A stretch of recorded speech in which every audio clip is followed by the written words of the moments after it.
डर एक रात तक रहते हैं और कुछ जिंदगी भर साथ। रवि चला गया था बिना कुछ कहे और आदित्य वो तो अब कुछ और ही बन चुका था। और मैं सिर्फ एक चीज समझ पाया, हमने जो बुलाया था उसने सिर्फ रूम नंबर 308 को नहीं, हम तीनों के अंदर अपनी जगह बना ली। 3 दिन बाद जब हम घर से वापस आए तो आदित्य नहीं मिला। एक लड़का मिला जिसके चेहरे पे लिपस्टिक थी और आंखों में कोई और। रूम में जिस टेबल पर पूजा की थाली होती थी, आज उसी टेबल पे विस्की की बोतल रखी थी। और जब आदित्य ने मुझे देखा तो उसके चेहरे पे नहीं, उसके पीछे एक औरत मुस्कुराई। रूम नंबर 308 का पार्ट 2 शुरू हो रहा है। अगर आपने अभी तक लाइट्स ऑफ नहीं की हैं तो अभी भी वक्त है, क्योंकि इस बार ये सिर्फ कहानी नहीं, ये एक चेतावनी है। नमस्कार दोस्तों, आप सुन रहे हैं the horror show by Karnik और ये है रूम नंबर 308 का पार्ट 2, जहां कभी कोई लड़की रहती थी। अगर आपने इस कहानी का पार्ट 1 नहीं सुना है तो सबसे पहले वो सुनिए, लिंक डिस्क्रिप्शन में है। कहानी शुरू करने से पहले मैं आपको याद दिला देता हूं कि हमने पार्ट 1 कहां खत्म किया था और उसमें क्या हुआ था। ये कहानी शुरू हुई थी एक हॉस्टल से, गोविंदपुर बॉयज हॉस्टल, जो मध्य प्रदेश में कहीं था। 3 कॉलेज फ्रेंड्स कुणाल, रवि और आदित्य एक साथ उस हॉस्टल में रहते थे।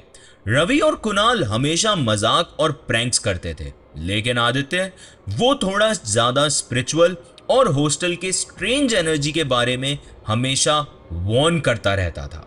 सब कुछ तब बदला जब रवि सिर्फ मजाक में एक स्पिरिट को बुलाने के लिए एक रिचुअल करने का फैसला करता है।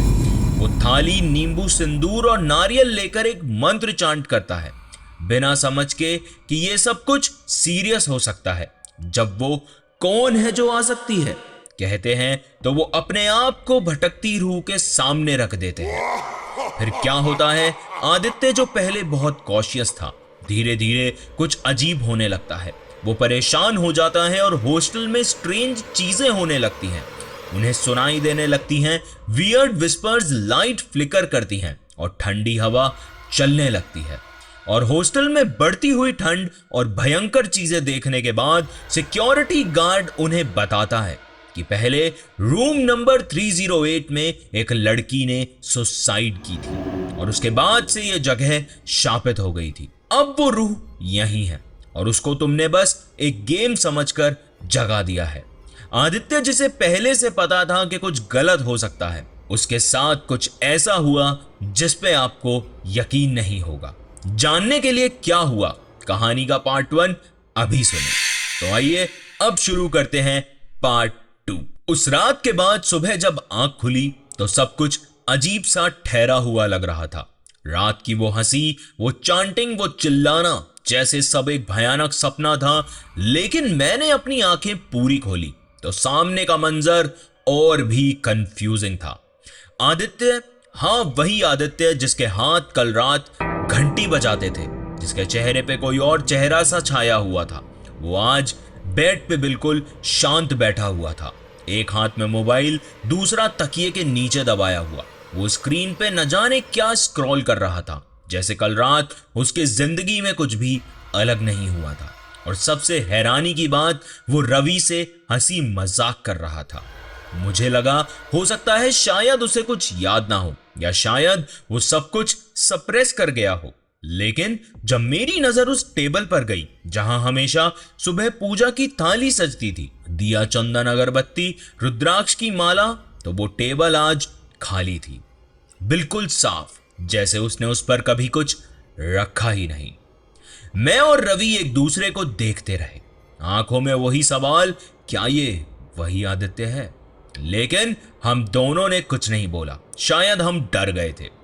रूम का माहौल अजीब सा न्यूट्रल था, न ज्यादा लाइट थी न ज्यादा अंधेरा, बस एक घोर सन्नाटा जैसा फील हो रहा था। हमने डिसाइड किया था कि कुछ दिन के लिए घर चले जाते हैं, फ्रेश एयर मिलेगी, सोचने का टाइम मिलेगा। हमने अपना बैग उठाया, रवि ने लास्ट टाइम रूम के हर कोने में नजर डाली और बिना कुछ बोले निकल गया। मैं उसके पीछे पीछे चल पड़ा। सीढ़ियों से नीचे उतरते वक्त मुझे ऐसा फील हो रहा था जैसे कोई हमें छुपके से देख रहा है, जैसे हमारे हर कदम गिन रहा है। गेट क्रॉस करते ही मैंने पीछे मुड़ के हॉस्टल की बिल्डिंग को देखा तो वो वही थी, पुरानी, खामोश, लेकिन उसके अंदर कुछ तो हमसे छिपा हुआ रह गया था।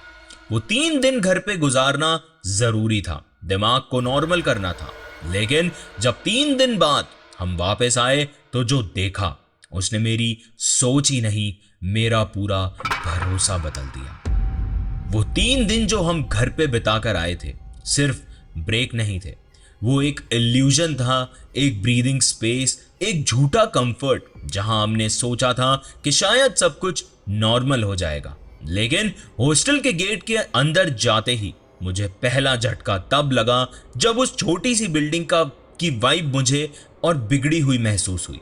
जहां पहले एक थकान भरी खामोशी होती थी, आज वहां एक बेचैनी थी, जैसे हॉस्टल की दीवारें ही कुछ कहना चाह रही थी। हमारे कमरे का दरवाजा आधा खुला हुआ था और एक अजीब सी स्मेल उस दरवाजे के स्पेस से बाहर आ रही थी। मैं आगे बढ़ा और जब दरवाजे के करीब पहुंचा तो अंदर से एक लाउड बेस हेवी म्यूजिक की गूंज आ रही थी, जो आदित्य के नॉर्मल एनवायरनमेंट से तो बिल्कुल ऑपोजिट थी। रूम के अंदर शराब की स्ट्रॉन्ग स्मेल थी जो तुरंत नाक में घुस गई। पहले तो मुझे लगा कोई और बंदा घुस गया है हमारे रूम में, पर जब मैंने अंदर झांक के देखा तो मेरी सांसें अटक गई। आदित्य, हाँ वही आदित्य, रूम के कोने में सोफे पे नशे की हालत में बैठा था। टेबल पर एक आधी विस्की की बोतल थी, एक सिगरेट उसकी उंगलियों के बीच में आधी जली हुई थी, और सबसे डिस्टर्बिंग बात, वो अपने सामने मिरर में खुद से बातें कर रहा था। वो कोई कैजुअल मिरर टॉक नहीं थी, वो लिटरली अपने रिफ्लेक्शन से बातचीत कर रहा था। आंखों में वो अजीब सी चमक, वो गेज, जैसे उसका रिफ्लेक्शन उसे कुछ जवाब दे रहा था। चारों तरफ सिगरेट की ऐश फैली हुई थी, पूरे कमरे में कचरा ही कचरा था। उसकी आंखों से वो पहले वाली शांति, वो स्पिरिचुअल ऑरा, सब कुछ जैसे किसी ने खींच के निकाल लिया था। उसकी जगह कुछ और घुस गया था उसमें, कुछ ऐसा जो सिर्फ देखकर समझा नहीं जा सकता था, महसूस हो रहा था मुझे।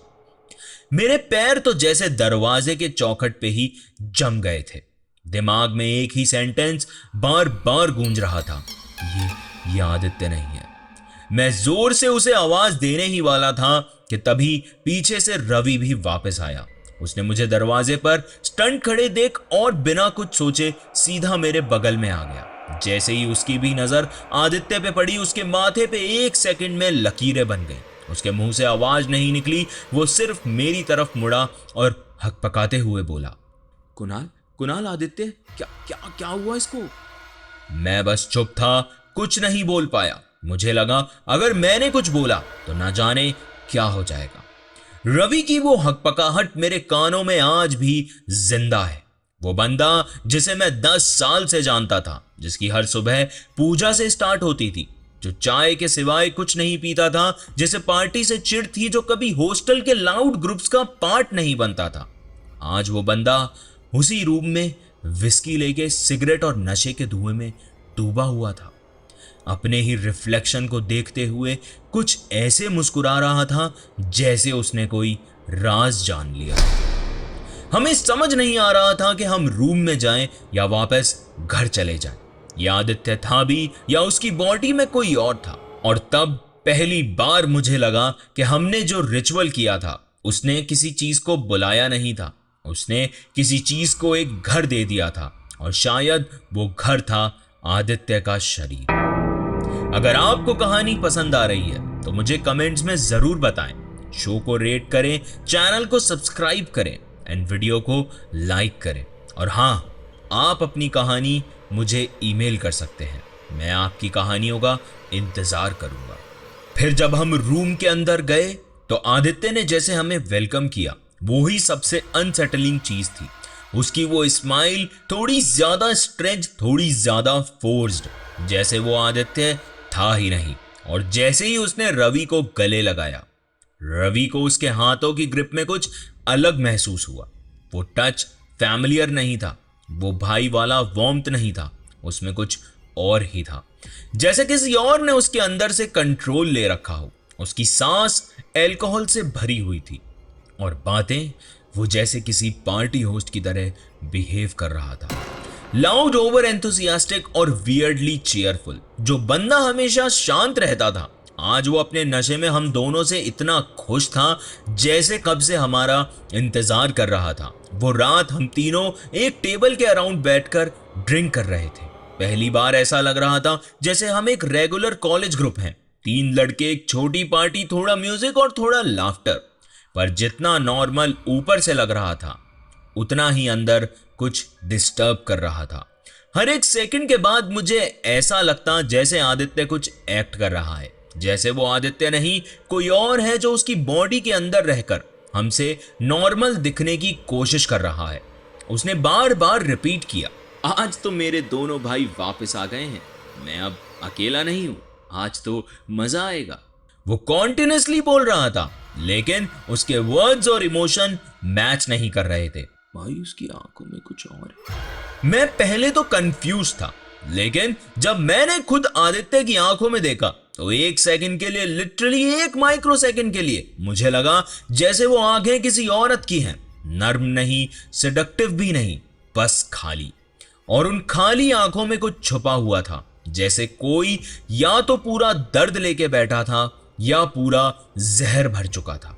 और उस मोमेंट में जब उसके आंखों का रिफ्लेक्शन विस्की के ग्लास में पड़ा, मैंने उसके चेहरे पे उसी लड़की को देखा। वही रिफ्लेक्शन, वही लड़की जिसे हम हैलोवीन वाली रात छत पर महसूस किया था। उसके बाल लंबे थे, आंखों के नीचे के डार्क शेड, और वो नजर एक वार्निंग जैसी थी। वो चेहरा मुझे सिर्फ एक सेकंड के लिए दिखा, लेकिन मेरे लिए टाइम वहीं फ्रीज हो गया था।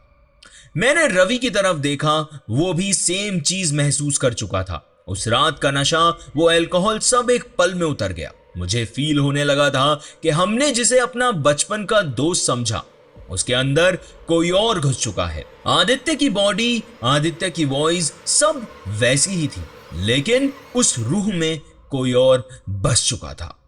मैं अंदर से कांप गया था। आंखों के सामने आदित्य बैठा था, पर मेरे दिल में उस वक्त बस एक ही लाइन रिपीट हो रही थी, आदित्य अब आदित्य नहीं रहा। अगली सुबह जैसे ही मेरी आंख खुली, रूम में एक अजीब सी खामोशी थी। वो हॉस्टल वाली हसल, वो यूजुअली सुबह सुबह जो होती थी, कहीं थी ही नहीं। और सबसे बड़ी बात, रवि का बेड खाली था। वो बिस्तर जो हमेशा अनटाइडी रहता था, आज बिल्कुल नीटली फोल्ड हुआ पड़ा था, और उसके बैग के पास उसकी सब चीजें ऑलरेडी पैक्ड थी। मुझे लगा शायद कोई ट्रिप पे जा रहा होगा, लेकिन जैसे ही मैं फ्रेश होके वापस रूम में आया, रवि अपने बैग के जिप बंद कर रहा था पूरे फोकस के साथ। मैंने उससे कैजुअली पूछा, ओए भाई कहाँ निकल रहा है इतनी जल्दी? पर उसने मुझे देखा भी नहीं, सिर्फ एक लाइन बोली, भाई मुझे जाना है, बस मुझे मत रोक। उसकी आवाज नॉर्मल नहीं थी, उसमें एक अर्जेंसी थी, थकान थी और डर भी था। मैं समझ नहीं पाया। मैंने फिर से पूछा कि अचानक क्या हुआ, तू ऐसे क्यों जा रहा है? उसने अपना बैग उठाया, मेरी आंखों में देखा, और जो कुछ बोला उसने मुझे अंदर तक हिला के रख दिया। वो मुझे हर जगह दिख रही है कुणाल। ये सुन के मैंने उसकी आंखों में जो उस वक्त एक्सप्रेशन देखा था, वो बस किसी डरे हुए इंसान की आंखों में ही नजर आ सकता है। वो रवि जो हमेशा मजाक करता था, सबसे जोर से बातें किया करता था, सबसे ज्यादा कॉन्फिडेंट, आज उसके चेहरे पे बस एक ही चीज थी, डर।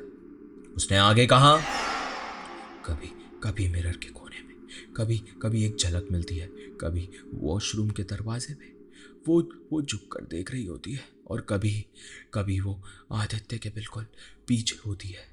उसने आंखें नीचे कर ली और बस बैग उठाकर रूम से निकल गया, बिना किसी गुड बाय के, बिना किसी एक्सप्लेनेशन के।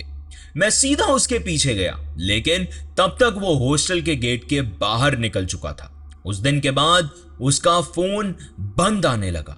कई बार कॉल किया, मैसेजेस भेजे, पर कभी रिप्लाई नहीं आया। और मैं वापस रूम में आया और रियलाइज किया कि अब मैं अकेला नहीं था। मैं और आदित्य अब इस रूम के सिर्फ 2 मेंबर्स थे, पर मुझे अंदर से महसूस हो रहा था कि अब यहां कोई तीसरा भी है। वो रूम जिसमें हमेशा एक एनर्जी थी, एक वाइब थी, आज उसमें एक सन्नाटा था। आदित्य वही कोने में बैठे बैठे डायरी लिख रहा था, लेकिन उसकी राइटिंग देखकर मुझे और ज्यादा डर लगा। उस पेज पे हिंदी में कुछ मंत्र थे, लेकिन कुछ ऐसे सिंबल्स भी जो मैंने कभी देखे नहीं थे। उसके बाद हॉस्टल का रूम नंबर 308 जो हमेशा बंद रहता था, उसमें से अब किसी के सिसकने की आवाज आने लगी। चीजें दिन पर दिन बिगड़ती जा रही थी। धीरे धीरे करके हमारा हॉस्टल खाली होता जा रहा था। मैं मेंटली फ्रस्ट्रेट होता जा रहा था और मुझे लगने लगा था कि अब सिर्फ देखने और महसूस करने से ज्यादा जरूरी है समझना। आदित्य अब बिल्कुल बदल चुका था। उसका हर दिन नशे में बीतता और उसके हाव भाव ऐसे हो गए थे जैसे वो कोई कठपुतली हो जिसके स्ट्रिंग्स किसी और के साथ किसी और के हाथ में है। मैं उससे बात करने की कोशिश करता, पर उसकी आंखों में अब मेरे लिए कोई पहचान ही नहीं थी। एक अजीब सी अनफैमिलियर कोल्डनेस थी, जैसे वो मुझे जानता ही नहीं। वो मेरा दोस्त तो था, पर उस दोस्त के अंदर कोई और रहने लगा था। मुझे अब किसी ऐसे से बात करनी थी जिसे इस जगह के पुराने राज के बारे में सब कुछ पता था, जो झूठ नहीं साफ साफ सच बोल सके। और एक ही इंसान था जो मुझे ये जवाब दे सकता था, हॉस्टल का चौकीदार। उस रात जब हॉस्टल के कॉरिडोर्स में वो हैवी साइलेंस था और हवा में एक नर्म सी स्मेल, मैं चुपके से अपने ब्लैंकेट से निकला, स्लीपर्स पहने और नीचे उतर गया। चौकीदार का कमरा रिसेप्शन के पास एक कोने में था। वो पुरानी खाट, एक टेबल लैंप और एक रेडियो जिसमें हमेशा लो वॉल्यूम में भजन चलते रहते थे। मैं जैसे ही उसके कमरे के पास पहुंचा, उसने मुझे देखा। उसकी आंखों में नींद थी, पर उन आंखों में कुछ और भी था। जैसे वो मुझे देखते ही समझ गया हो कि मैं किस लिए आया हूं, जैसे वो मोमेंट का इंतजार कर रहा था। मैंने सीधा पूछा, भैया रूम नंबर 308 के बारे में सच क्या है? वो कुछ सेकंड्स तक चुप रहा और फिर उसने एक लंबी सांस भरी। उनके माथे पे चिंता की लकीरें बन गई थी। फिर उन्होंने बस एक लाइन कही, लेकिन उस लाइन ने मेरी रीढ़ की हड्डी से लेके मेरे पैर तक सब कुछ सुन्न कर दिया। देख बेटा, मैं जो तुझे बताने जा रहा हूं ना, तो वो सुन के डरना मत। उस लड़की का नाम था मेघा। वो यहाँ रहती थी जब ये हॉस्टल लड़कियों के लिए था। बाकी सबसे अलग थी वो। ज्यादा किसी से बात नहीं करती थी, दिन भर रूम में बंद रहती थी और रात भर छत पर जाके कुछ करती थी, काला जादू करती थी। लोग कहते थे उसने काला जादू सीखा हुआ था। कभी कभी हॉस्टल के दूसरे कमरे से रात के 1-2 बजे उसके हाथ से बनी हुई मिट्टी की गुड़ियां मिलती थी। कुछ छिलके, कुछ चीखे, कुछ लाल रंग के पानी से भरे घड़े। वक्त के साथ लड़कियां दूर होने लगी उससे। कुछ कहते थे उसने किसी को शापित कर दिया था। तब एक पूरा ग्रुप जो उसकी सच्चाई ढूंढने निकला था, और उसी रात मेघा ने पंखे से लटक के अपनी जान दे दी थी। तो इस बात की गहराई को समझ, मैं तुझे ये बात धीरे बता रहा हूं ताकि मेघा सुन ना ले। मैं जहां खड़ा था वहीं खड़ा रह गया। वो सोच के ही मेरे रोंगटे खड़े हो गए कि जिसे हम मस्ती कर रहे थे, डेयर गेम्स खेल रहे थे, वो जगह किसी मौत का गवाह रह चुकी थी। पर उसकी कहानी यहां खत्म नहीं हुई थी। चौकीदार ने मुझे आगे बताया, उसके बाद इस हॉस्टल से जैसे जिंदगी गायब हो गई थी। पहले एक लड़की गई, फिर दूसरी, फिर एक एक करके सब लोग छोड़कर चले गए। कुछ पूजा पाठ भी हुए, तांत्रिक भी आए, यहाँ तक कि एक बार तो पंडित ने हॉस्टल में यज्ञ कराया, लेकिन कोई फर्क नहीं पड़ा। मुझे पता है तुम लोगों ने कुछ क्रिया करी है, मैं महसूस कर चुका हूँ। वो तुम लोगों ने कुछ ऐसे शब्द पढ़े हैं जिसने मेघा जैसी आत्मा को वापस इस दुनिया में बुला मेघा की आत्मा यहाँ से कभी गई ही नहीं थी, बस चुप थी, सोई हुई थी। तुमने उसे जगा दिया है। उन्होंने मेरे कंधे पे हाथ रखा और उनकी आवाज में एक दर्द था। मेरी बात मान, ये हॉस्टल छोड़ दे। पीछा छुड़वाने का कोई और रास्ता नहीं है, वरना तू भी कहीं खो जाएगा जैसे बाकी लोग। मुझे लग रहा था जैसे मेरे पैरों के नीचे की जमीन हिल गई हो। मेरा गला सूख गया था। जो कुछ उसने बताया वो किसी हॉरर कहानी का पार्ट लगता था, पर उस वक्त मुझे हर वर्ड सच लग रहा था। वो कोई इमेजिनेशन नहीं थी, वो चीजें जो हो चुकी थी और अब से हो रही थी। और सबसे डरावनी बात यह थी कि मुझे भी उस लड़की का एहसास अब ज्यादा होने लगा था। चौकीदार की बातें मेरे दिमाग के अंदर घूम रही थी, जैसे किसी ने एक हॉन्टेड कैसेट रिवाइंड पे चला दी हो। हर वर्ड, हर लाइन का मतलब अब अलग दिखने लगा था। उसने कहा था कि तुमने उसे जगा दिया है, और मुझे पता नहीं क्यों एक सेकंड के लिए लगा कि अगर मैंने देर कर दी तो मैं भी उन्हीं में शामिल हो जाऊंगा जो कभी वापस नहीं आए। मैं बिना एक सेकंड की देरी किए सीधा रूम की तरफ भागा। हॉस्टल के कॉरिडोर में अंधेरा था, ट्यूबलाइट की फ्लिकरिंग की आवाज आ रही थी और मैं ऑलमोस्ट दौड़ रहा था। हर कदम के साथ एक अलग टेंशन चढ़ रही थी मेरे दिमाग के अंदर, जैसे हर पल किसी अननोन डेंजर की तरफ जा रहा हूं। रूम के पास पहुंचा तो देखा दरवाजा अंदर से बंद था। मैंने पहले नॉर्मल नॉक किया, आदित्य, आदि भाई। कोई जवाब नहीं। फिर थोड़ा जोर से, Aditya, Aditya open the door यार, क्या कर रहा है तू? फिर तेजी से 2-3 बार नॉक किया। दरवाजा हिलता तो, लेकिन कोई भी जवाब नहीं आ रहा था। मैं अब पैनिक करने लगा था। मैंने सोचा शायद वो कुछ सुन नहीं पा रहा हो या फिर सो गया हो, लेकिन फिर एक अजीब सा मूवमेंट हुआ। दरवाजा खुद ब खुद धीरे से ढीला पड़ गया, जैसे किसी ने अंदर से छोड़ दिया हो, लेकिन अंदर कोई नहीं था। मैं एक पल के लिए रुक गया, सांस अंदर ही अटक गई थी। फिर हिम्मत करके धक्का दिया और दरवाजा पूरी तरह खुल गया। रूम के अंदर लो ऑरेंज लाइट थी, उसी ऑरेंज बल्ब की जो हम यूजुअली पूजा के वक्त जलाते थे, लेकिन उस रोशनी में कुछ अलग था, कुछ अननेचुरल, जैसे वो बल्ब रोशनी नहीं दे रहा था, किसी चीज को हाईलाइट कर रहा हो जो अंधेरे में छुपी थी। और फिर मैंने उसे देखा। आदित्य मिरर के सामने खड़ा था। वो सीधा मिरर के सामने बिल्कुल मोशनलेस खड़ा हुआ था। उसकी कमर सीधी थी, हाथ में एक लिपस्टिक थी और वो अपने होठों पे एक लेयर चढ़ा रहा था। उसके आसपास टेबल पे काजल, सिंदूर, चूड़ी और एक कंघा रखा था। वो सब चीजें जो कभी इस रूम में थी ही नहीं। कब आई, कैसे आई, कहां से आई, मुझे कुछ समझ नहीं आ रहा था। पर सबसे ज्यादा जो चीज मुझे डरावनी लगी वो थी उसकी स्माइल। वो स्माइल लड़कियों वाली नहीं थी, वो स्माइल किसी औरत की नहीं थी, वो स्माइल थी एक आत्मा की जो आदित्य के अंदर आ चुकी थी, शायद उसी मेघा की। मैं वहीं दरवाजे के पास फ्रोजन खड़ा था। मैंने बस हल्की सी आवाज में कहा, आदित्य। आदित्य ने धीरे से अपना हाथ मिरर के फ्रेम से हटाया, अपना काजल वाला चेहरा मिरर की तरफ से घुमाया और मुझे देखा। पर उसके होठों से जो आवाज निकली वो उसकी नहीं थी, वो एक लड़की की आवाज थी, हल्की लेकिन पैनी, जो आपके कानों को चीर के रख दे। वो बोली, कुणाल, कब से इंतजार था तुम्हारा। मेरे हाथ से फोन गिर गया। सच में लिटरली मेरा पूरा शरीर सुन्न पड़ चुका था।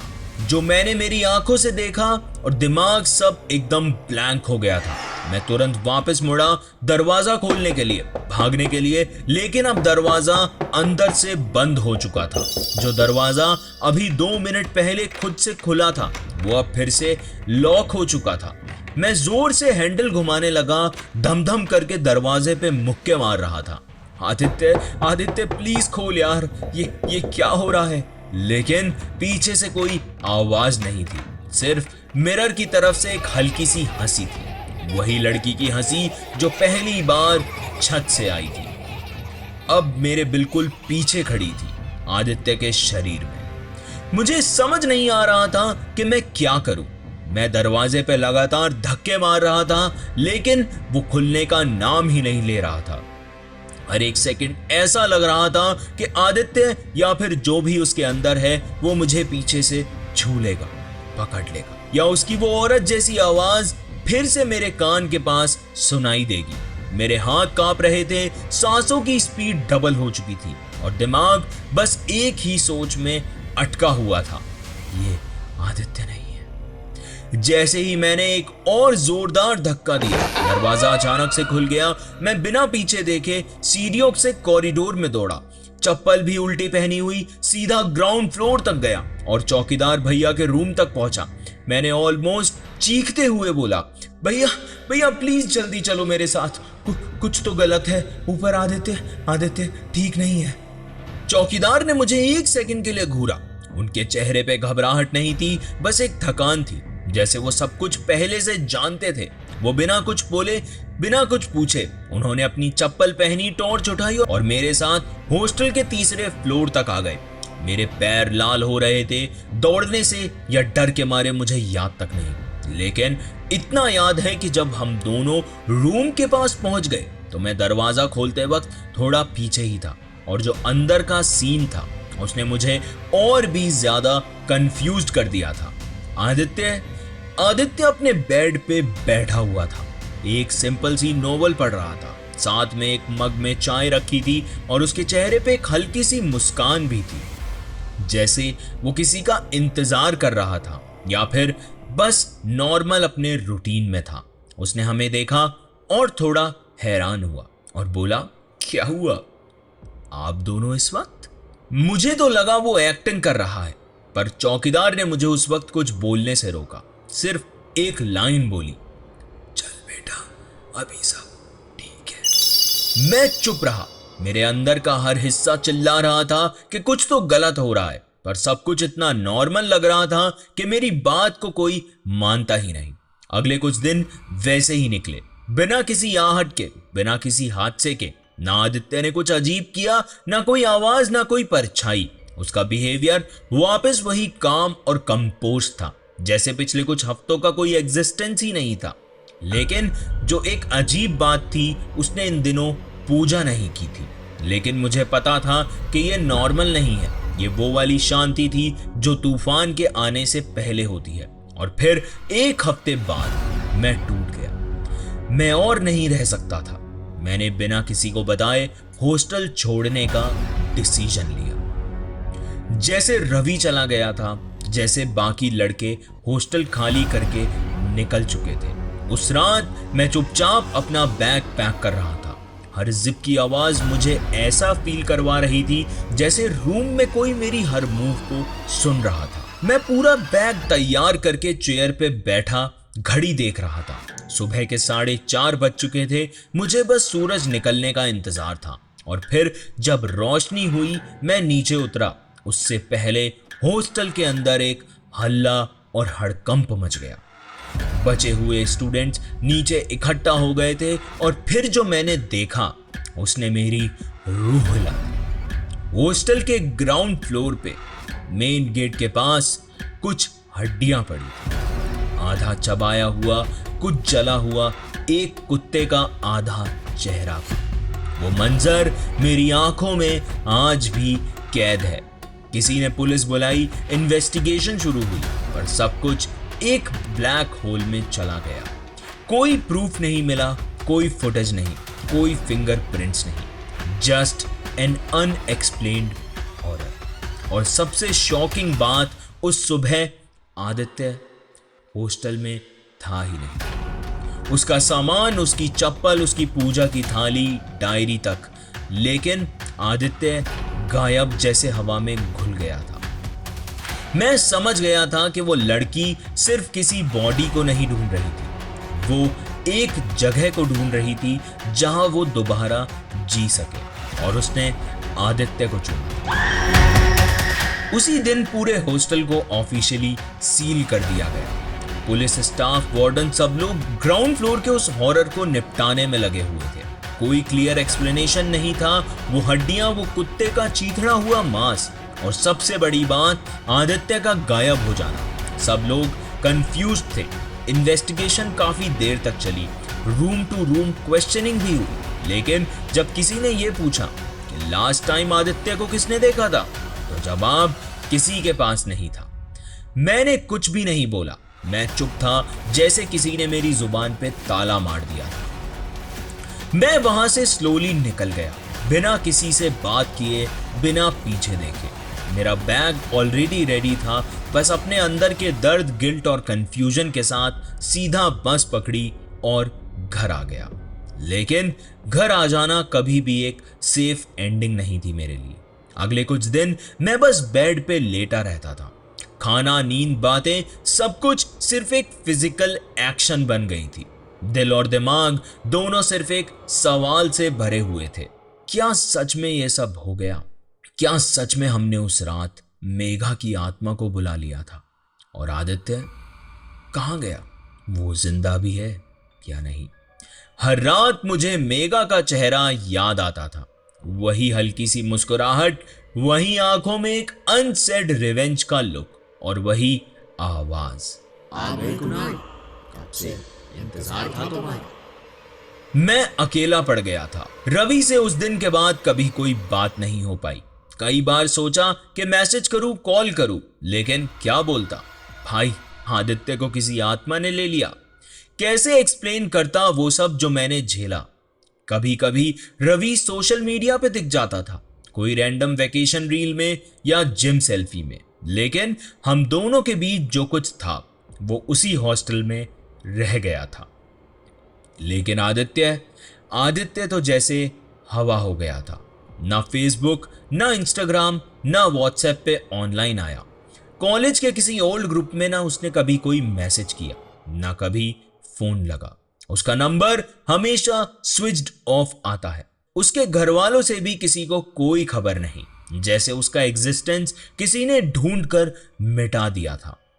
कभी कभी मुझे लगता है कि कहीं वो आदित्य अब भी रूम नंबर 308 में है, शायद कोई और रूप में। शायद मेघा ने उसे अपना बना लिया, उसके इमोशंस, उसकी जिंदगी के हर राज को अपने कंट्रोल में ले लिया। या हो सकता है वो लड़की अब मेरे अंदर घुसना चाहती हो। उस दिन के बाद मैंने कभी पीछे मुड़कर नहीं देखा, लेकिन हर बार जब मैं शीशे के सामने खड़ा होता हूं तो मुझे वही सब याद आ जाता है। ये थी कुणाल की कहानी। क्या आप इसे सिर्फ एक कहानी मानेंगे या फिर कुछ और? मैं बस इतना कहना चाहूंगा कि कभी कभी लाइफ में कुछ ऐसे मोड़ आते हैं जिनके बारे में हम कभी सोचते भी नहीं, पर जब कुछ ऐसा हो जाता है तो जिंदगी उसी पल से बदल जाती है। शायद वो तीनों ने बस एक मजाक समझ के शुरू किया था, लेकिन उस मजाक ने उनकी हंसी छीन ली और सबसे बुरा, आदित्य को हमेशा के लिए खो दिया। ये कहानी एक बार फिर से ये याद दिलाती है कि हर पुरानी जगह सिर्फ कहानियां नहीं होती। कभी कभी उन दीवारों के पीछे कोई रुकी हुई सांस, कोई अधूरा मंत्र या फिर किसी की इंतजार करती नजर छुपी होती है। जो चीजें दिखाई नहीं देती उनका मजाक नहीं बनाना चाहिए। आदित्य ने कहा था ना, पर उन लोगों को ये तब समझ में आया जब वक्त हाथ से निकल चुका था। अगर आपको ये कहानी डरावनी लगी या कहीं ना कहीं अंदर तक छू गई तो स्पॉटिफाई पे शो को फॉलो करना और एक अच्छी रेटिंग जरूर देना। ये छोटी सी चीज मुझे बहुत मोटिवेट करती है। और अगर आप YouTube पर सुन रहे हैं तो सब्सक्राइब जरूर करें, वीडियो को लाइक करें, कमेंट में बताएं कि किस सीन ने तुम्हारे रोंगटे खड़े कर दिए। और हाँ, अगर आपके पास भी कोई ऐसी कहानी है जो आप कभी किसी से कह नहीं पाए या फिर एक ऐसी याद जो कभी भूल नहीं पाए, तो ईमेल करो या इंस्टाग्राम पे DM करो। दोनों चीजें आपको स्क्रीन पर मिल जाएंगी। मैं हूं कर्णिक और आप सुन रहे थे द हॉरर शो का एक और नया किस्सा। मिलते हैं अगले एपिसोड में एक और नई कहानी के साथ। तब तक अपने आसपास जरूर देखना, क्या पता कोई आत्मा बस आपका इंतजार कर रही हो। Good night. और हाँ, लाइट बंद करके मत सोना आज। धन्यवाद। आप सुन रहे थे the horror show by Karnik.